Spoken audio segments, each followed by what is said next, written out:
hace vana toda satisfacción de la necesidad, y si es necesario, rechaza esta satisfacción para preservar la función del deseo.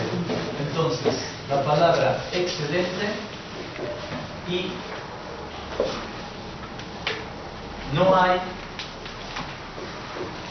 satisfacción de la necesidad.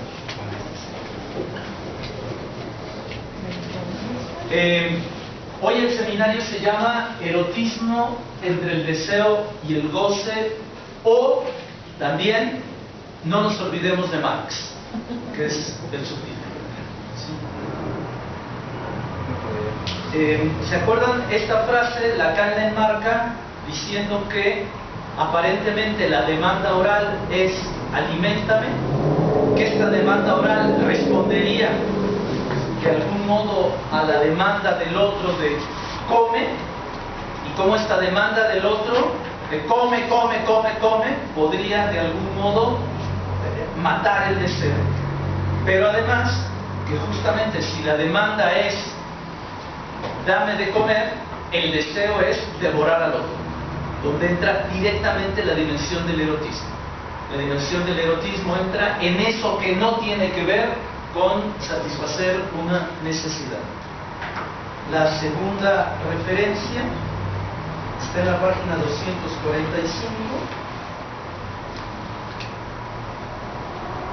esta vez ubicada en que la mantis religiosa, además de copular con un macho 3 veces menor, lo que hace en un momento es comerle la cabeza.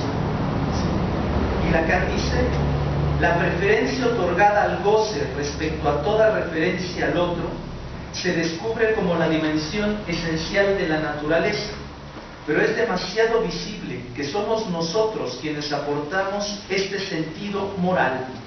Solo lo aportamos en la medida en que descubrimos el sentido del deseo como relación con lo que en el otro es objeto parcial y como elección de este objeto. Es decir, la vinculación que tiene que ver con el goce, el deseo y el objeto. Y la tercera referencia, que va a tener que ver con el deseo vinculado a esto, Lacan dice: el deseo natural tiene la característica de no poder decirse de ninguna forma, y por eso nunca tendrán ustedes ningún deseo natural. El otro, con mayúscula, está ya instalado en el lugar. El otro, con A mayúscula, como aquel en quien se basa el signo. Es decir, en este mismo no hay deseo natural. Es a partir de esto que hemos venido trabajando en el seminario de la transferencia, que voy a intentar hoy abordar algunas cuestiones que atañen a lo que tiene que ver con el goce. Quiero hacer una puntuación que ustedes ya más o menos conocen, pero que me parece importante volver a traer aquí. Los primeros seminarios de Lacan acentúan fundamentalmente lo que atañe a la dimensión del deseo. A la dimensión del deseo y también a lo que es la cuestión del orden simbólico y la palabra, la ley, el significante. Los escritos técnicos de Freud, el yo en la teoría psicoanalítica y en la técnica, el seminario de la psicosis, relaciones de objetos, formaciones del inconsciente y hasta el sexto, que es la gran declaración de Lacan, el deseo y su interpretación. Pero a partir del seminario de la ética, es decir, a partir del seminario que inauguraría la década de los 60, que es nombrado el libro 7, se da un giro en la obra de Lacan y ya no es nada más la cuestión del deseo y la dimensión de lo simbólico, el significante, la ley, lo que aparece como lo más importante de la transmisión de Lacan.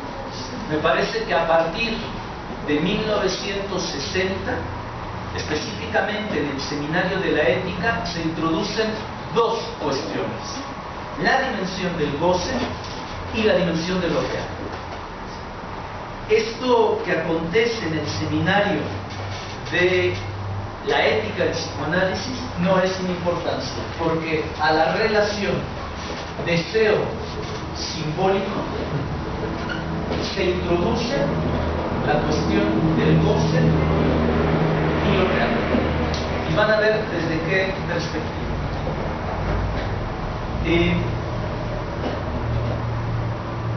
Digamos que es la primera vez que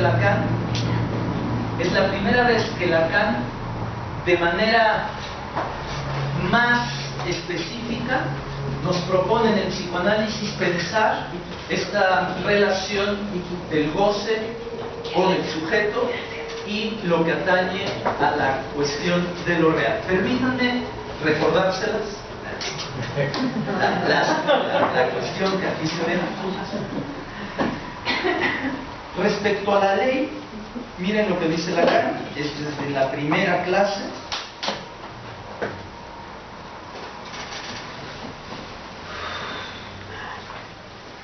Escuchen. Mi tesis es que la ley moral, el mandamiento moral, la presencia de la instancia moral, es aquello por lo cual en nuestra actividad, en tanto que estructurada por lo simbólico, se presentifica lo real como tal, el peso de lo real. Fíjense qué interesante. Dentro de lo que tiene que ver con la ley moral, hay algo que esta ley moral hace que se presentifique del orden de lo real. Mi tesis implica, continúa Lacan, que la ley moral se afirma contra el deseo. Si la ley moral se afirma contra el deseo, se afirma también contra algo del orden, si la ley moral se afirma contra el placer, es porque hay algo en la ley moral que toca lo real, que iría más allá del principio del placer. Y entonces, lo que hace Lacan, una vez que introduce la dimensión de lo real, que es eso que en la ley moral hace que se presentifique lo real, evidentemente a lo que se va a referir Lacan después es a la pulsión de muerte.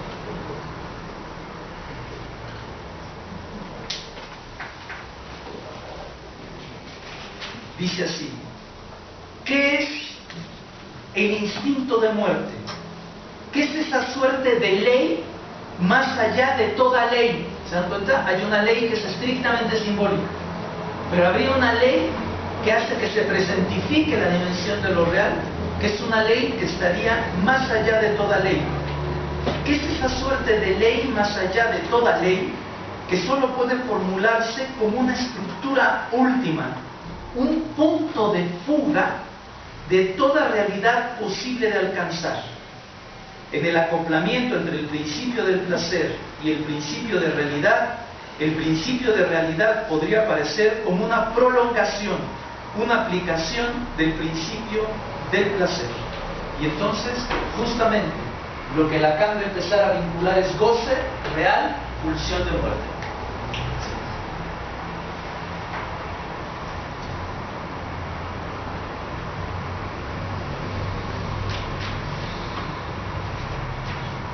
Esto es el Seminario de la Ética.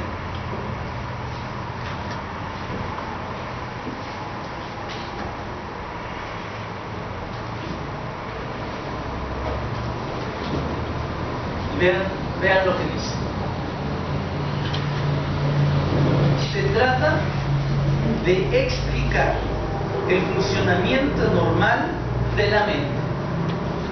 Para hacerlo, Freud parte de un aparato cuyos datos primeros están en máxima oposición con la culminación de la adecuación y el equilibrio. Y vean lo que dice Lacan. Parte de un sistema que, por su propia inclinación, se dirige esencialmente hacia el señuelo y el error. Este organismo, es decir, el sujeto vivo, parece hecho enteramente para no satisfacer la necesidad, sino para alucinarla. Esto es buenísimo. Es buenísimo. Sí. Este organismo parece hecho enteramente no para satisfacer la necesidad, sino para alucinarla. Conviene pues que se le oponga otro aparato que entre en juego para ejercer una instancia de realidad y que se presente esencialmente como un principio de corrección o de llamado al orden. Entonces, vean, lo que Freud señala y Lacan acentúa es que el sujeto, el aparato psíquico, está en una profunda inadecuación con lo que tiene que ver con la realidad. ¿Por qué? Porque la realidad no le permite que haya una satisfacción de la necesidad.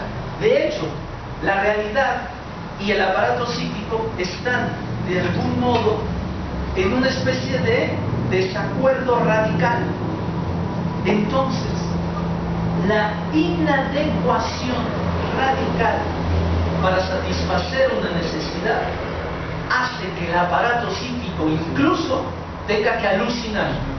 Es este primer momento, ¿se acuerdan?, de una moción originaria de deseo que hace que el aparato psíquico busque una alucinación en un objeto que habría satisfecho este deseo. ¿Se acuerdan? Fíjense, una alucinación, de nuevo, que tiene que ver con lo real. Entonces, no hay satisfacción de la necesidad, en todo caso habría alucinación.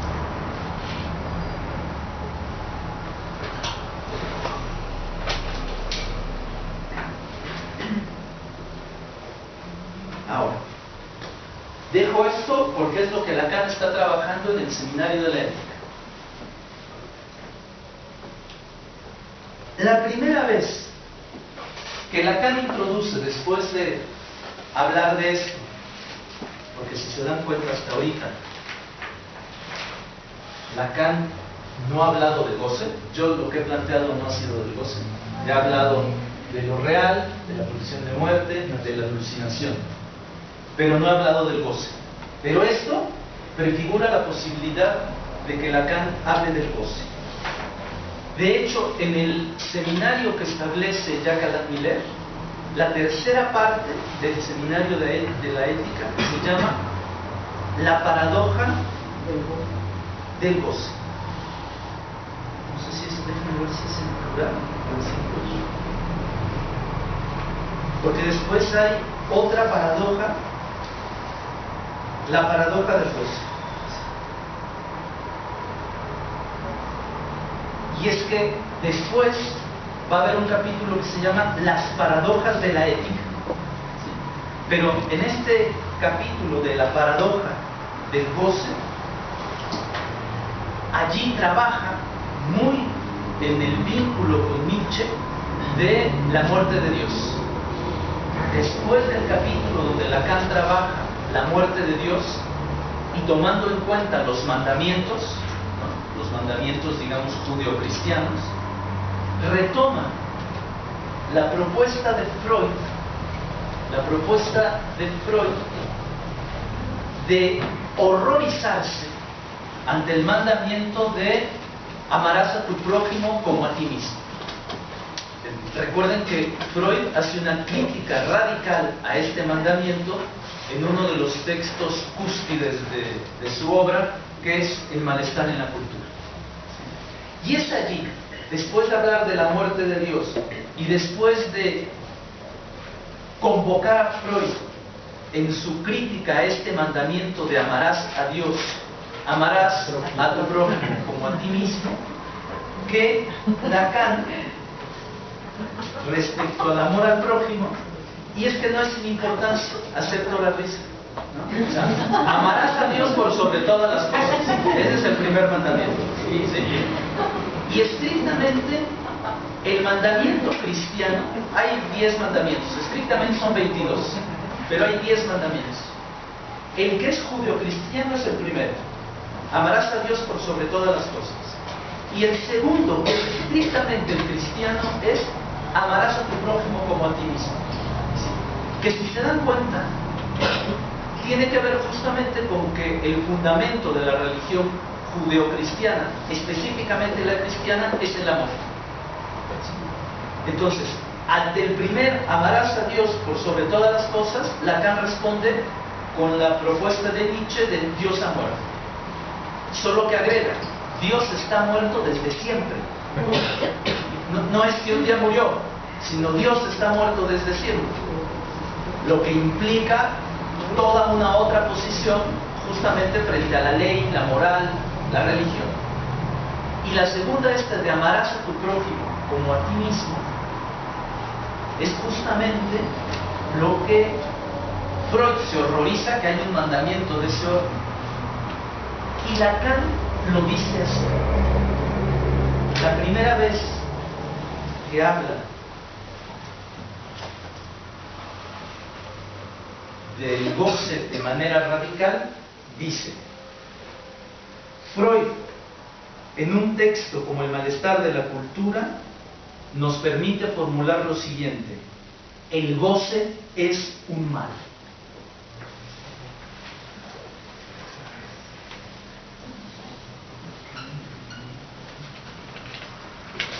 El goce es un mal.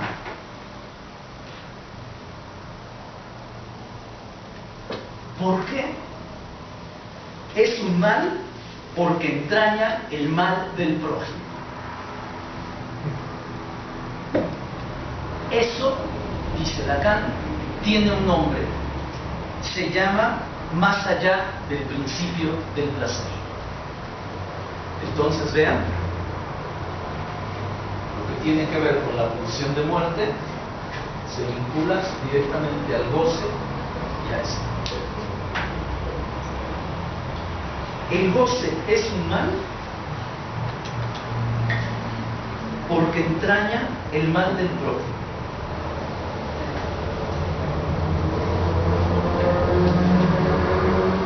Y esto es textual de Freud. Cuando uno toma justamente El malestar en la cultura y uno ve el texto que Freud presenta, no deja de sorprender la agudeza de su lectura. Vean lo que dice: el ser humano no es un ser manso, amable, a lo sumo capaz de defenderse si lo atacan, sino que es lícito atribuir a su dotación pulsional una buena cuota de agresividad. En consecuencia, el prójimo no es solamente un posible auxiliar y objeto sexual, sino una tentación para satisfacer en él la agresión, explotar su fuerza de trabajo sin resarcirlo, usarlo sexualmente sin su consentimiento, desposeerlo de su patrimonio, humillarlo, infligirle dolores, martirizarlo y hasta asesinarlo. Homo homini locus. ¿Quién, en vista de las experiencias de su vida y de su historia, osaría poner en entredicho tal apoteca? ¿Se dan cuenta? Fíjense qué interesante. El prójimo, lo habíamos visto, ¿se acuerdan? En aquel seminario, como el primer auxiliar ante el que responde el grito, también como el primer objeto sexual. Pero después de la introducción en 1920 de la pulsión de muerte, Freud dice: el prójimo tiene que ver con el mal, no nada más con el deseo, con el objeto del deseo, con todo eso, no, tiene que ver con el mal. Es decir, si en el primer Freud el prójimo apoyaba una especie de satisfacción de la pulsión de vida, el Freud, después de la pulsión de muerte, va a señalar que si el prójimo sirve es para satisfacer algo de la pulsión de destrucción. Pero para lo mismo le sirvo yo al prójimo. Es decir, eso es lo que Freud viene a decir. Yo creo que lo insoportable de Freud no fue que los niños tienen sexualidad. No es que hay un trauma sexual que produce enfermedad nerviosa. Lo realmente insoportable de Freud fue decir, señores, hay una pulsión de muerte. Y la pulsión de muerte, antes que nada, implica que el prójimo es el lobo de todos nosotros, siendo yo lobo, aunque me vista de cordero. Y esta dimensión de que el goce es un mal porque implica un mal al prójimo.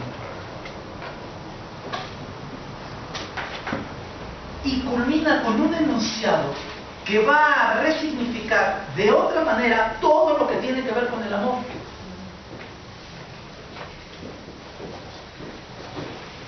Dice Lacan en esta misma clase: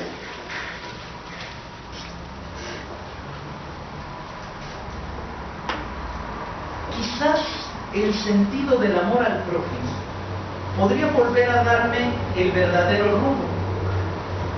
Para ello, habría que enfrentar el hecho de que el goce de mi prójimo, su goce nocivo, un goce maligno, es lo que se propone como el verdadero problema para mi amor.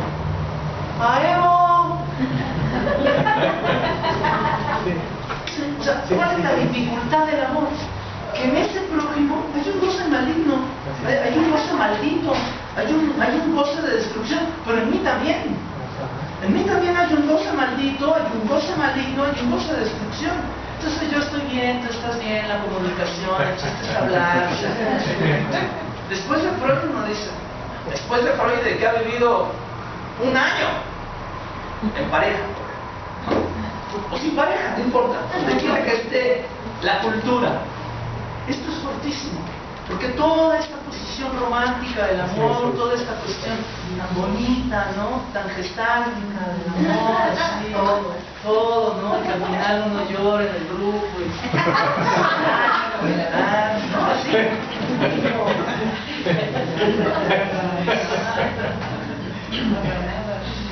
Fíjense, es cierto que el cristianismo es una religión del amor, pero cierra los ojos a esta dimensión del goce maligno. Intenta frenarlo con ley. Esto es lo que sucede.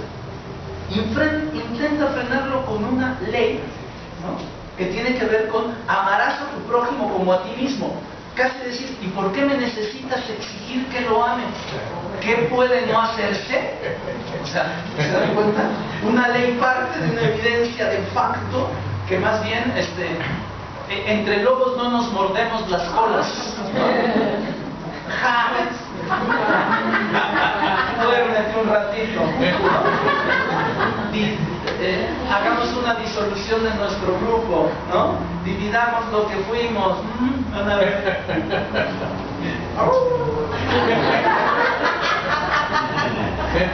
No sé lo que se regresa.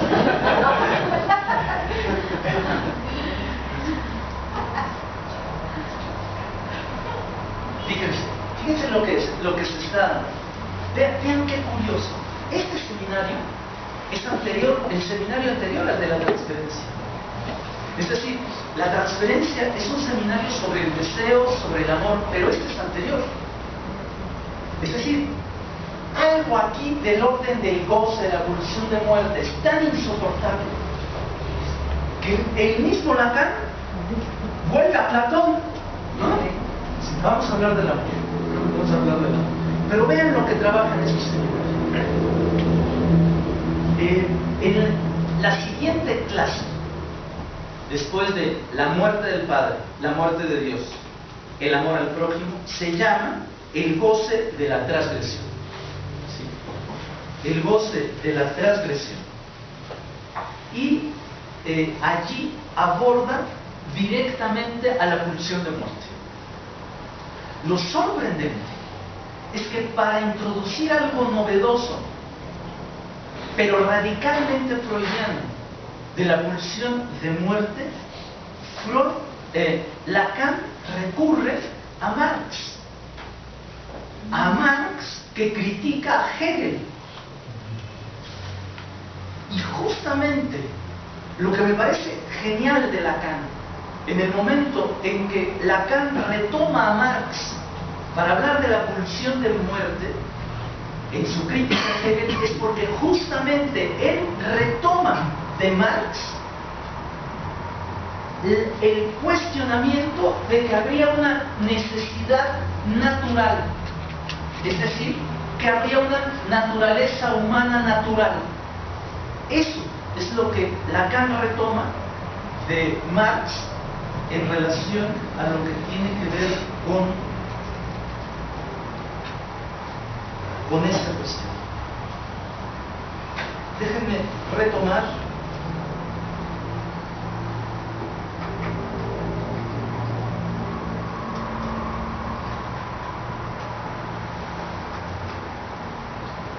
el texto que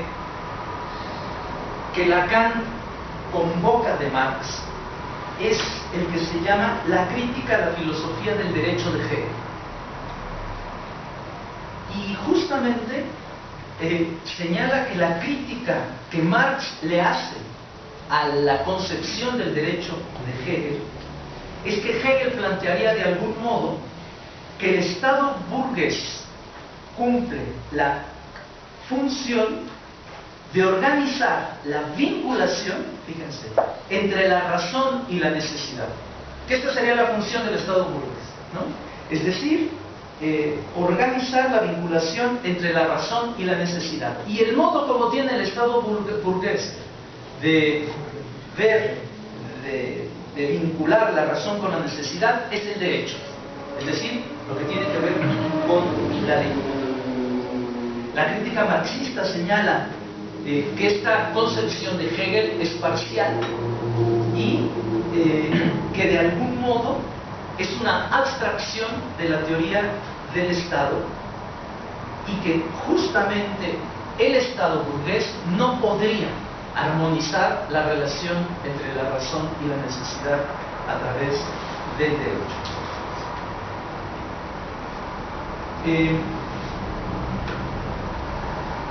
No quiero discutir el concepto de derecho en Hegel ni el concepto que Marx incluye, pero sí me interesa es el concepto de necesidad.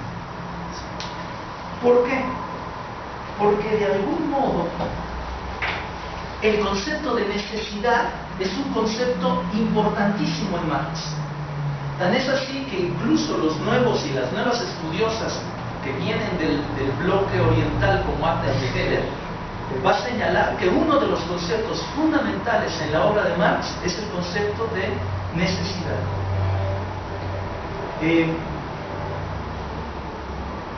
Voy a tratar de resumir de manera muy puntual lo que se trata de esto. Los seres humanos necesitamos vivir y para ello sería necesario que se satisfacieran las necesidades vitales, ¿sí? Lo que Marx plantea es que estas necesidades vitales no surgen de la nada, sino que las necesidades vitales están enmarcadas dentro de sistemas económicos y políticos que las preceden. Esto es muy fuerte porque es toda una crítica a cualquier concepto de biologización del ser humano o del hecho de señalar que habría necesidades vitales. Alguien puede decir, necesidad vital como comer, o sea, comida, sustento, techo, todo eso, Marx dice, eso no tiene que ver con lo biológico, no tiene que ver con lo natural, están enmarcadas dentro de ciertos sistemas económicos y sociales. Y de manera radical dice, y el sistema capitalista lo que ha hecho es crear la necesidad de mercancías y que entonces las necesidades que aparentemente son naturales están ya alienadas a un sistema donde propone a la mercancía como el objeto que satisfacería esta necesidad. Incluso en su famoso texto del Capital, capítulo 1,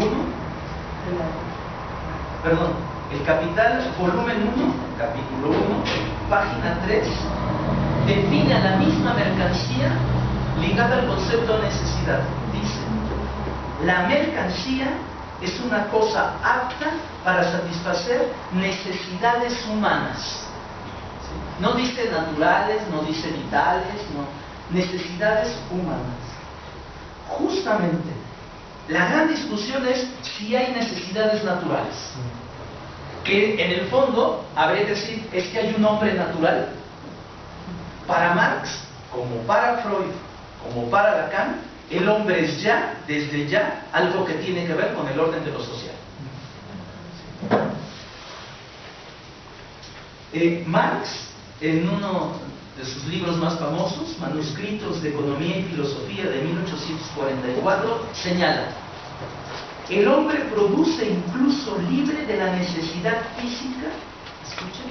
Y solo produce realmente liberado de ella. Y en el Capital, en el volumen 2, página 17, este era Fondo de Cultura, después viene la edición del siglo XXI, pero este es Fondo de Cultura, dice Marx: las necesidades naturales, el alimento, el vestido, la calefacción, la vivienda, etc., varían con arreglo a las condiciones del clima y a las demás condiciones naturales de cada país. Además, el volumen de las llamadas necesidades culturales, así como el modo de satisfacerla, son de suyo un producto histórico. Es decir, él no niega las diferencias, pero habla de que estas necesidades, que aparecen como naturales, son de suyo, dice acá, un producto histórico. El punto es: ¿por qué habría que dividir entre necesidades naturales, dice Marx, y necesidades culturales? Y me parece que la respuesta aparece en otros textos de Marx, que tiene que ver justamente con que él va a plantear que las necesidades surgen a partir de los modos de producción. Que de hecho, fíjense, los mismos utensilios que se utilizarían para la satisfacción de estas disque necesidades naturales son desde ya elementos de la producción. En el escrito La ideología alemana de Marx se asegura este autor alemán: la diversa conformación de la vida material depende en cada caso, naturalmente, de las necesidades ya desarrolladas. Y tanto la creación como la satisfacción de estas necesidades es de suyo un proceso histórico. Bueno, o sea, más claro ni el café de Vips. ¿Sí? El modo como se realizan, así como las mismas necesidades, son de suyo un proceso histórico. Es decir, que para Marx no hay duda de que no hay hombre que no sea un sujeto social. ¿Qué es lo que después va a traer el Husserl? ¿No? El concepto de sujeto en Marx. Es decir, que no hay hombre natural, que no hay necesidades naturales, que no hay necesidades biológicas, que estamos desde ya en un sistema que precede al nacimiento de ese sujeto, que vendrá a introducirse en necesidades construidas históricamente. Y si hubiera alguna duda, en este mismo libro de la ideología alemana, Marx dice: el primer hecho histórico es la producción de los medios indispensables para la satisfacción de estas necesidades, y esta creación de necesidades nuevas constituye el primer hecho histórico. Es decir, en Marx no hay duda de que primero estaría el sistema económico, y es sobre eso que vendría a haber cualquier tipo de necesidad.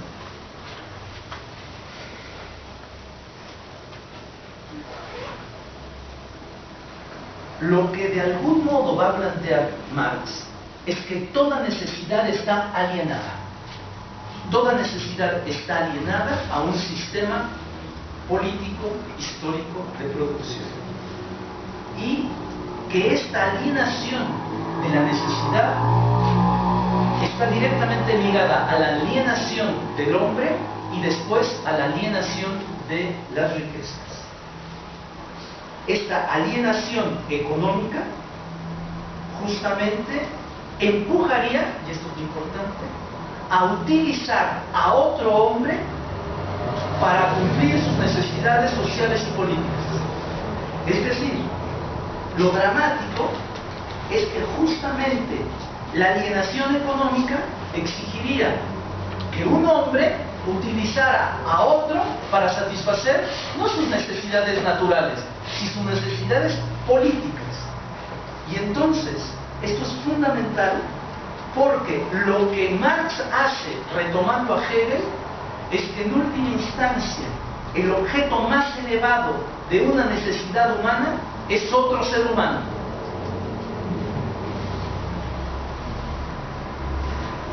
Desde ahí vendría como habría un sistema económico que alienaría a sus sujetos de producción, alienándolos justamente a algo de el orden del poder, donde hay hombres que disponen de otros para producir riquezas y satisfacer sus necesidades políticas, sociales y económicas. ¿Se dan cuenta qué parecidos con lo que dice Freud? ¿No? De que yo utilizo al prójimo para mi goce, pero eso implica de entrada un mal. Yo puedo decir, el goce es un mal, la alienación es un mal. Los humanos vivimos alienados en algo del orden de alguien que le quita a otro para poder gozar.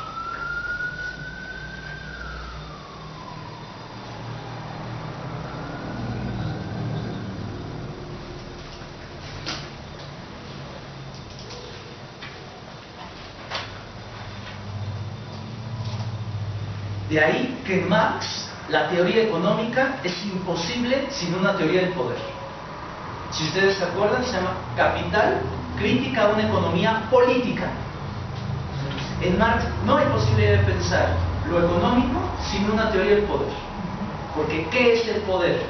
La posibilidad de que un hombre utilice a otro para su goce, para su beneficio, para satisfacer sus necesidades políticas, sociales y económicas.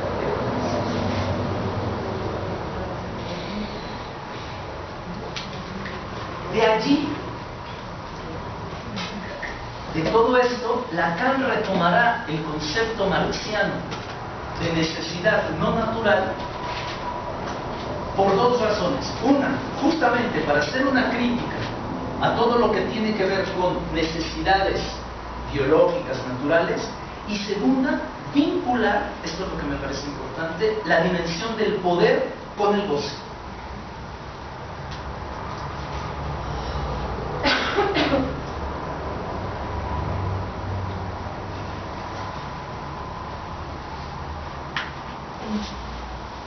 Esto lo relaciona con el hecho de que el objeto esté perdido y de que la primera satisfacción haya tenido que ver con incluso una alucinación. Eso implica que toda satisfacción será siempre sustitutiva, y en tanto sustitutiva será fragmentaria. Y si una sustitución es sustitutiva y fragmentaria, la dimensión de satisfacción será siempre fallida y vinculada a lo simbólico. Miren, 3 seminarios trabajé clínica. En el primero trabajé la relación del objeto con la transferencia. En otro seminario trabajé, ¿se acuerdan?, esta propuesta de lágrimas de sangre y la vinculación entre el aborto y el suicidio. En el seminario anterior trabajé la neurosis obsesiva y todo lo que eso implica. Y ahora, si se dan cuenta, he dado un golpe de timón y estoy trabajando cuestiones de economía. O sea, prácticamente todo este seminario, y no sé si el que viene, vamos a tener que trabajar cuestiones de economía. Esto a lo mejor dicen, ¿pero por qué? Voy a intentar mostrar por qué el hecho de que Lacan retome a Marx no es sin consecuencias.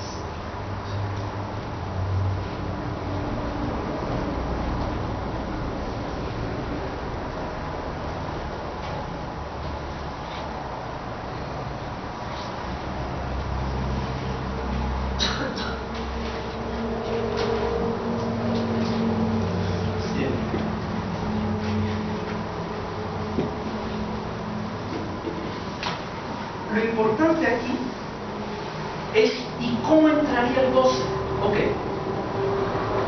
yo puedo decir, el hombre encontraría en otro hombre el mayor espacio para la satisfacción política de una necesidad social. ¿Están de acuerdo? Yo podría decir, eso que en Marx se llamaría la alienación en una necesidad político-social, yo le podría nombrar goce, ¿sí? Es decir, el goce sería eso que me hace, que me vincula con el mal del prójimo. El goce es un mal, ¿sí? Pero demos un paso más. En realidad no hay satisfacción de la necesidad, no. Sin embargo, uno podría decir que existen satisfacciones de la pulsión, satisfacciones parciales, limitadas, fragmentarias.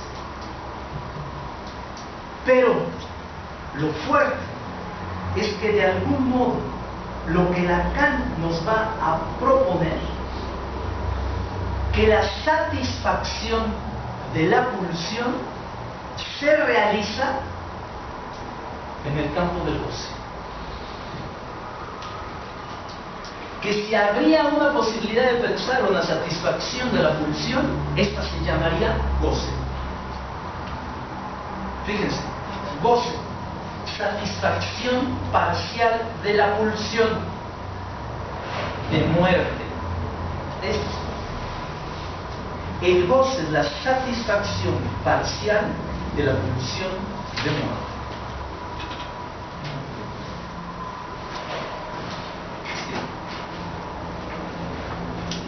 Siempre voy muy deprisa y luego se me viene el tiempo encima. Entonces ahora tengo varios escenarios como el Circo du Soleil. Si veo que me da tiempo, me meto a la otra parte. Les propongo dejar aquí. El goce es la satisfacción parcial de la pulsión de muerte. Ahora, es muy difícil no volver aquí a algo del orden de la genealogía del pensamiento de Lacan.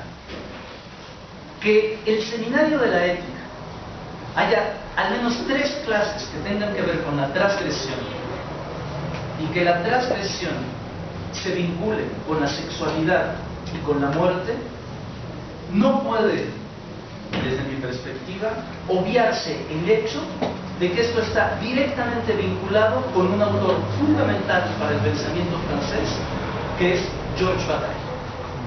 ¿Por qué? Fíjense, en 1957, Bataille escribe uno de los textos más importantes para el pensamiento francés, que se llama L'Érotisme, es decir, el erotismo. 1957. El seminario de Lacan de la ética es noviembre de 1959. Casi uno se pregunta, ¿qué le pasó entre el deseo y su interpretación? El grafo del deseo, todo eso, y el seminario de la ética. O sea, ¿qué le pasa a Lacan? Bueno, Lacan es también un sujeto histórico. Y a mí me da la impresión que el tipo lee a Bataille y dice, no manches, aquí hay algo importantísimo. ¿Por qué? Porque si uno toma el libro del erotismo, que viene de televisión, sí, tenía que ser gótica. Lo que sí es horrible es cuando uno ve la foto de Bataille, ¿no? Uno se lo imaginaba, no sé, un hombre misterioso, mirada profunda, pelo largo, un poco barbado, ¿no? Con las manos temblorosas. No, tiene cara como de gerente de la General Electric. No, parece el profesor de Cambridge. Good morning. Today we are going to talk. No, my friend. Hasta la sonrisita. Se parece como Emanuel.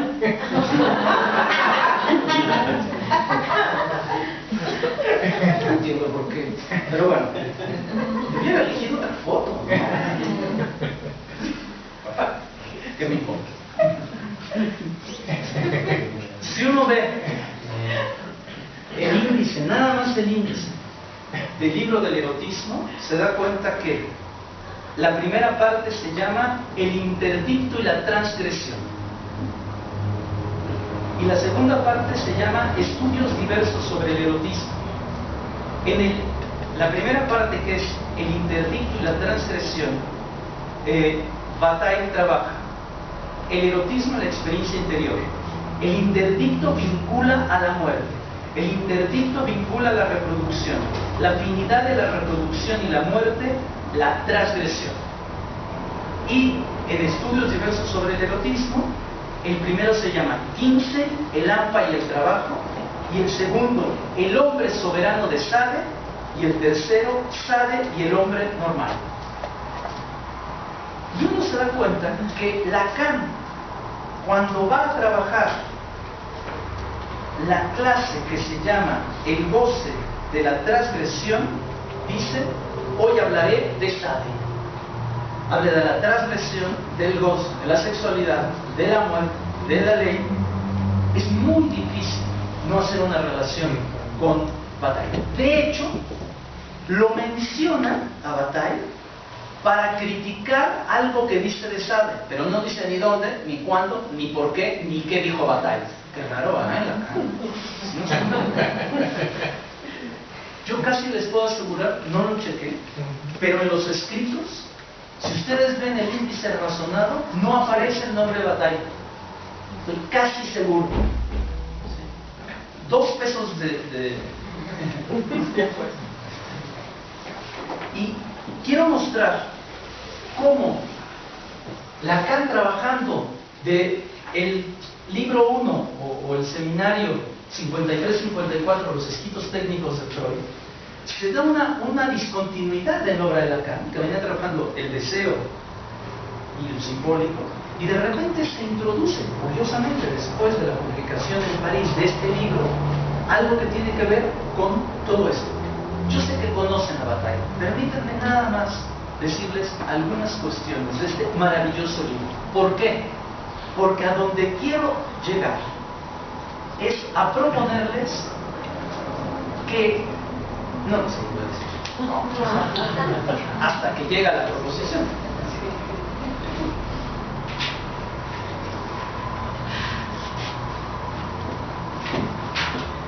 Ya está, ya se le ven.